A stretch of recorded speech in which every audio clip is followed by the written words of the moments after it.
Hello everyone, welcome back to Urdu online solution. कैसे आप लोग हो? तो ये वीडियो बहुत इंपॉर्टेंट होने वाली क्लास 12th के लिए। अगर आप 12th क्लास में पढ़ रहे हो तो इस बार एग्जाम दे रहे हो तो ये वीडियो बहुत ज़्यादा खास है, क्योंकि हम इस वीडियो में पढ़ाने वाले हैं 12th का मोस्ट इंपॉर्टेंट ऑब्जेक्टिव क्वेश्चन, जो कि काफ़ी इंपॉर्टेंट होगा। और एक और बात बता दूं, इस वीडियो में टोटल 50 क्वेश्चन रहेगा। तो आपके लिए एक चैलेंज वीडियो बन गया है कि आप 50 में 50 आंसर दिखाओ बना करके।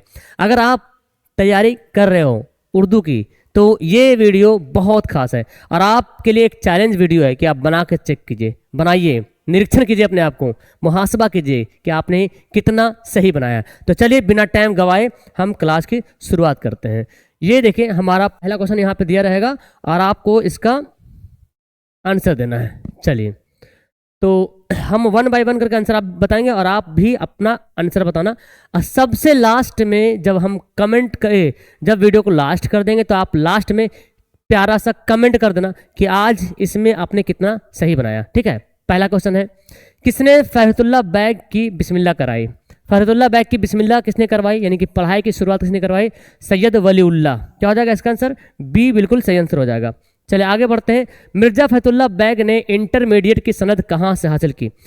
इंटरमीडिएट की सनद, सनद मतलब होता है सर्टिफिकेट। तो मिर्जा फरीदुल्लाह बैग जो है सर्टिफिकेट कहाँ से हासिल किया? तो ये बोलेंगे हिंदू कॉलेज से। ओके, ऑप्शन इसका हो जाएगा बी।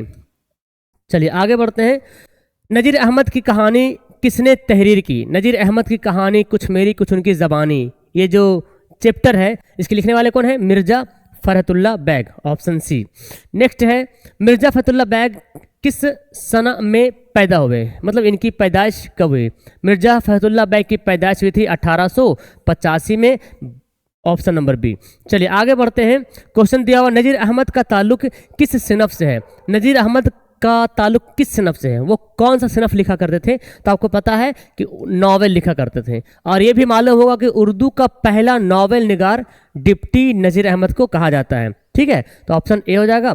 उर्दू का पहला बाज़ाब्ता खाका कौन सा है? पहला बाज़ाब्ता खाका, ठीक है ना, तो पहला बाज़ाब्ता खाका है वो कौन? डॉक्टर नजीर अहमद की कहानी कुछ मेरी कुछ उनकी ज़बानी। तो यही वाला था खाका जो नजीर अहमद के बारे में दिया हुआ है। ठीक है, आग हवा और पानी, आग हवा पानी और खाक में सबसे कमतर किसको समझा जाता है? आज दुनिया के लोग आग हवा पानी खाक में सबसे कमतर खाक को समझा जाता है, तभी तो खाक को अपने पैरों तले रौंदा जाता है। लेकिन खाक उसी मिट्टी के अंदर सोना चांदी जवाहरात, यहाँ तक किरोसिन तेल है ना, वहीं से प्राप्त करते हैं, कोयला पेट्रोलियम। किस तेल को देखकर लोग नाक भौं चढ़ा लेते हैं? सूंघ कर, सुन, ऐसे देखकर सूंघता है ना तो नाक भौं चढ़ाता है, वो कौन? मिट्टी का तेल। मिट्टी का तेल जिसको किरोसिन तेल कहते हैं, उसका स्मेल अलग होता है ना जी। ख्वाजा हसन निज़ामी किसकी वालिदा है? ख्वाजा हसन निज़ामी की वालिदा का नाम क्या था? ख्वाजा हसन निज़ामी जो चैप्टर है इसकी वालिदा का नाम क्या है? सैयदा चहीती बेगम। ओके, सैयदा चहीती बेगम इसका आंसर हो जाएगा। चले आगे बढ़ते हैं। रॉकफेलर दौलतमंद कैसे बना? तो रॉकफेलर एक ताजिर था जो अमेरिका का ताजिर था। तो दौलतमंद कैसे बना? ये मिट्टी के तेल की तिजारत करता था, है ना, मिट्टी के तेल की तिजारत करता था, इसलिए दौलतमंद बना। अरबी में नाश्ता को क्या कहते हैं? नाश्ता जो हम लोग कहते हैं, नाश्ता का मतलब क्या होता है? नाश्ता मतलब होता है भूख तोड़ने की इस्तिलाह, है ना, लेकिन हमारे यहाँ भूख तोड़ा नहीं जाता बल्कि पेट भरा जाता है। तो नाश्ता का मतलब हुआ भूख तोड़ने की इस्तिलाह को नाश्ता कहते हैं। और नाश्ता मतलब भूख टूट गया, नाश्ता हो गया। और नाश्ता को अरबी में कहते हैं फितूर। क्या कहते हैं? फितूर कहते हैं। चलिए आगे बढ़ते हैं। शिबली नुमानी की सीरत की किताब है सीरतुन नबी को किसने लिखी? तो शिबली नुमानी ने एक किताब लिखना शुरू किया था सीरतुन नबी, यानी कि प्यारे आका सल्लल्लाहु ताला अलैहि वसल्लम के बारे में सीरत लिखने के लिए, लेकिन वो मुकम्मल नहीं हो पाया था। तो मुकम्मल लास्ट में उनके इंतकाल के बाद सैयद सुलेमान नदवी जो इनके शागिर्द थे, सैयद सुलेमान नदवी ने कंप्लीट किया था। इंशाइया की सिनफ क्या है? तो इंशाइया क्या है? एक नसरी सिनफ है। इंशाइया एक क्या है? एक नसर सिनफ है। चलिए आगे बढ़ते हैं। वजीर आगा की पैदाइश कब हुई थी? वजीर आगा की पैदाइश कब हुई थी? याद करेंगे 1922 में वजीर आगा की पैदाइश हुई थी। अगला क्वेश्चन है, मुल्ला नसरुद्दीन के लतीफ़े किसने तहरीर किए? मुल्ला नसरुद्दीन के जो लतीफ़े थे उसको लिखने वाले कौन थे?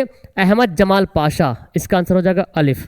चलिए आगे बढ़ते हैं कि हिजरत का ताल्लुक किस सिनफ अदब से है? हिजरत क्या है? हिजरत एक इंसाइया है। ओके, इंसाइया का नाम है। नेक्स्ट है जन्नत से हुक्म सफ़र किसे हुआ? जन्नत से हुक्म सफ़र किसे हुआ? तो हजरत आदम अलैहिस्सलाम को अल्लाह ताला ने बोला था जाओ सफ़र करो दुनिया की तरफ, तो हुक्म सफ़र हुआ। बागो बहार का ताल्लुक किस सिनफ से है? बागो बहार क्या है? एक दास्तान है। क्या है? दास्तान है। नेक्स्ट क्वेश्चन है बागो बहार किसकी किताब है? किसने लिखा इस किताब को? तो अच्छा, किस किताब का तर्जुमा है? सॉरी, किस किताब का तर्जुमा है? चहार दरवेश। चहार दरवेश को ही ट्रांसलेट किया गया है उर्दू में बागो बहार के नाम से। किसकी ख्वाहिश पर मीर अमन ने बागो बहार जैसी किताब लिखी? तो किसने लिखी थी? मीर अमन ने लिखी थी। किसकी ख्वाहिश पर? गिलक्रिस्ट, है ना, अंग्रेजों का समय था उस समय, तो गिलक्रिस्ट की ख्वाहिश पर ये किताब लिखी गई थी। पागल खाने के हिंदू और सिख पागल कहाँ भेजे जा रहे थे? तो हिंदू और सिख जो पागल लोग थे उसको हिंदुस्तान भेजे जा रहे थे पागल खाने से। ठीक है, ऑप्शन बी। चलो आगे बढ़ते हैं। मंटू की सियासी अफसानों का नाम क्या है? मंटू ने कुछ अफसाने लिखे जो सियासी अफसाना था, जैसे नया कानून, टूबा टेक सिंह दोनों। तो टूबा टेक सिंह भी एक सियासी अफसाना है, जैसे पढ़े होंगे हिंदुस्तान पाकिस्तान का के बारे में बताया गया है, पागल खाने के बारे में बताया गया है।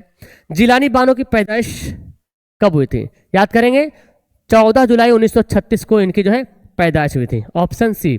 चलिए, जिलानी बानो के एक अफसाने का नाम बताइए। तो इसमें जो अफसाना है ना, इनमें से एक अफसाना है जिलानी बानो का प्रॉमिस, जो आपके किताब में कहकशां किताब में भी शामिल है। Okay, promise. नेक्स्ट पढ़ते हैं। अमू ने अपने बेटों से क्या प्रॉमिस किया था? तो अमू के 4 बेटे थे, तो बोला था भाई जाओ कमाओ, लेकिन जब मेरी इंतकाल हो जाए तो कांधा जरूर देने के लिए आना, है ना। वो बोला जनाजे को कांधा देने के लिए बोला था, प्रॉमिस किया था कि कहीं भी तुम रहो लेकिन इंतकाल के बाद मेरा कांधा जरूर देना तुम लोग, लेकिन दे नहीं पाया, किसी को नसीब नहीं हो पाया। सैयद अजीज़ अहमद किस ओहदे से सुबकदोश हुए थे? तो सैयद अजीज़ अहमद जो है ना, डायरेक्टर जनरल के ओहदे से रिटायर हुए थे, सुबकदोश हुए थे। भोले बिसरे गीतों का प्रोग्राम कितने बजे खत्म हुआ? भोले बिसरे गीत जो चल रहा था सुबह के 7:30 बजे ये प्रोग्राम का हुआ, खत्म हुआ था सुबह के 7:30 बजे। आगे बढ़ते हैं। सलाम बिन रज़ाक को किस साल साहित्य अकादमी इनाम से नवाजा गया? सलाम बिन रज़ाक को साहित्य अकादमी इनाम मिला था 2004 में। ओके, ऑप्शन डी हो जाएगा। नेक्स्ट है इब्राहिम सक्का किससे मोहब्बत करता था? बहुत फेमस ये अफसाना है ना, इब्राहिम सक्का बोलते हैं। तो ये मोहब्बत करता था बेदार खां देशमुख की बहन से। बेदार खां देशमुख की बहन से मोहब्बत करता था। लेकिन आगे बढ़ते हैं। गुब्बारे खातिर में कितने खुतूत है? गुब्बारे खातिर में कितने खुतूत है? एक किताब का नाम है गुब्बारे खातिर, अबुल कलाम आज़ाद के बाद जिन्होंने लिखा था। तो उस गुब्बारे खातिर किताब में 24 खुतूत है। लेकिन आप ये जो ऑप्शन है ना आपके किताब के अनुसार कि आपकी किताब में कितने हैं, तो हमारी किताब में 3 खुतूत का तज़किरा किया गया है। ठीक है। मौलाना आज़ाद की तफसीर का नाम बताइए। इन्होंने एक तफसीर लिखा, बहुत अच्छा फेमस है, इनकी तफसीर का नाम है तर्जुमानुल कुरान। क्या नाम है? तर्जुमानुल कुरान इनका नाम है। चलिए आगे बढ़ते हैं। मौलाना आज़ाद को हिंदुस्तान के किस शोबे के वजीर बनाए गए? किस शोबा, किस विभाग के वजीर बने थे? तो वजीर तालीम बने थे, है ना। जब हमारा देश आज़ाद हो गया तो शिक्षा मंत्री इनको बनाया गया था पहला, तो हिंदुस्तान के पहले शिक्षा मंत्री मौलाना अबुल कलाम आज़ाद। गुफ्तगू नज़म किस शायर की लिखी हुई है? तो गुफ्तगू जो नज़म है अली सरदार जाफरी।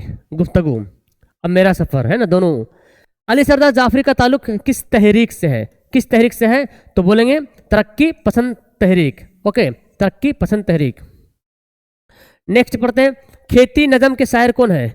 खेती जो नज़म है ना इसके लिखने वाले कौन है? अमीक हनफी। बहुत इंपॉर्टेंट, ऑप्शन बी। नेक्स्ट पढ़ते हैं जी। तमाम इंसान किसकी खेती है? तमाम इंसान जो है वक्त की खेती है, ऑप्शन सी हो जाएगा। चलिए आगे पढ़ते हैं। नज़म बर्क कलेसा के खालिक कौन है? बर्क कलेसा जो नज़म है इसके लिखने वाले कौन है? तो अकबर अलाहाबादी। क्या हो जाएगा? अकबर अलाहाबादी। चलिए आगे बढ़ते हैं।